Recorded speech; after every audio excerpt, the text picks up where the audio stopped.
જૂનાગઢમાં સત્તાધારનો વિવાદ ચરમસીમાએ પહોંચ્યો છે। આપા ગીગા ઓટલાના મહંત નરેન્દ્ર બાપુ વિજય ભગત સામે ખુલ્લીને સામે આવી રહ્યા છે।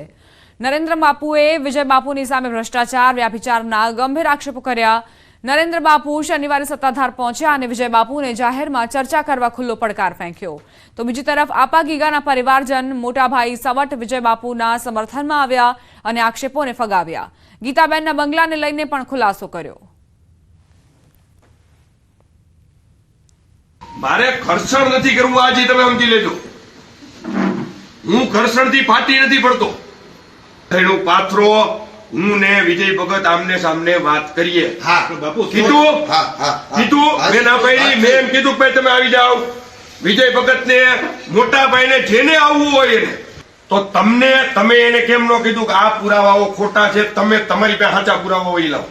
આક્ષેપો તો અત્યારે એક ફેશન થઈ ગઈ છે, ગમે એની ઉપર ગમે એવા આક્ષેપો તમે કરી દો, પણ એ જરૂરી નથી કે કોઈ પણ વ્યક્તિ આક્ષેપો કરે તો એના દરેક આક્ષેપના જવાબ દેવા। ગીતાબેન એની પ્રિમાઇસીસ મરે છે, આપણે કઈ લેવા દેવા નથી, સત્તાધારને કઈ લેવા દેવા નથી। એમના પતિ જે હતા બટુકભાઈ તારપરા, એમની સાથે અહીંયા રહેતા, અને બટુકભાઈ તારપરા જે બંગલો બનાવ્યો છે એવું એને 2 દિવસ પહેલા પોતે પ્રસ્થાપિત કરી દીધું છે।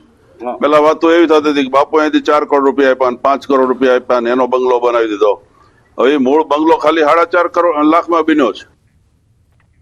સમાચાર આણંદથી ઉમરેઠમાં તસ્કરોનો તરખાટ જોવા મળી રહ્યો છે। સૈફુલ્લા નગર સોસાયટીમાં તસ્કરોના આંટાફેરા, રાત્રે ચોરીના ઈરાદે આંટાફેરા માર્યા, તસ્કર ટોળકી સીસીટીવીમાં કેદ થઈ। ઉમરેઠ પોલીસના નાઇટ પેટ્રોલિંગ પર પણ સવાલ ઉઠ્યા છે। સ્થાનિકો મુજબ તસ્કરો અગાઉ આ વિસ્તારની સોસાયટીઓમાં ચોરીને અંજામ આપી ચૂક્યા છે। તસ્કર ટોળકી કઈ રીતે સક્રિય થઈ છે, આ સીસીટીવી ફૂટેજ તેનો પુરાવો આપે છે। કઈ રીતે તસ્કરો આવ્યા અને ત્યારબાદ ચોરીને અંજામ આપ્યો। સ્થાનિકો મુજબ તસ્કરો અગાઉ પણ આ જ રીતે ચોરી કરી ચૂક્યા છે। તસ્કરોને કોઈ જ ડર નથી, કોઈ જ ભય નથી પોલીસનો।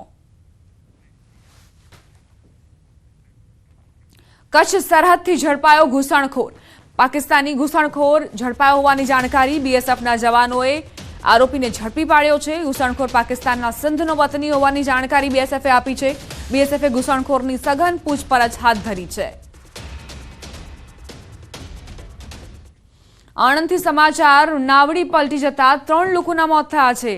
વાંસદ મહીસાગર નદીમાં નાવડી પલટી જતા પિતા પુત્ર સહિત ભત્રીજાનું ડૂબી જવાથી મોત। વાંસદ મહીસાગર નદીમાં માછીમારી કરી રહેલા પરિવાર પર આભ તૂટ્યું।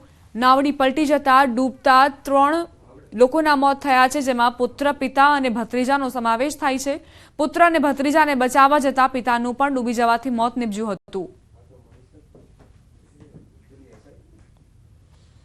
વડોદરામાં માનવતા પર સવાલ ઉઠાવતી ઘટના સામે આવી। એમએસ યુનિવર્સિટીના ગેટ પાસે રિક્ષાની અડફેટે મહિલાનું મોત થયું। માનવતા મરી પરવારી હોય તેમ કલાકો સુધી મૃતદેહ રસ્તા પર પડી રહ્યો, જ્યારે ઘટના સ્થળેથી પોલીસ સ્ટેશન ફક્ત 200 મીટર દૂર હતું। તેમ છતાં કલાકો બાદ પોલીસ સ્ટાફ પહોંચ્યો। અજાણી મહિલાના હાથ પર સારવાર માટેની વેન ફ્લો પિન જોવા મળી હતી। મહિલા કોઈ હોસ્પિટલમાંથી સારવાર લઈને આવી હોવાની આશંકા છે, ત્યારે હાલ પોલીસે મૃતદેહને પીએમ અર્થે ખસેડી અકસ્માત અંગે વધુ તપાસ હાથ ધરી છે। મહિલાની ઓળખ માટેના પ્રયત્નો શરૂ કરાયા છે।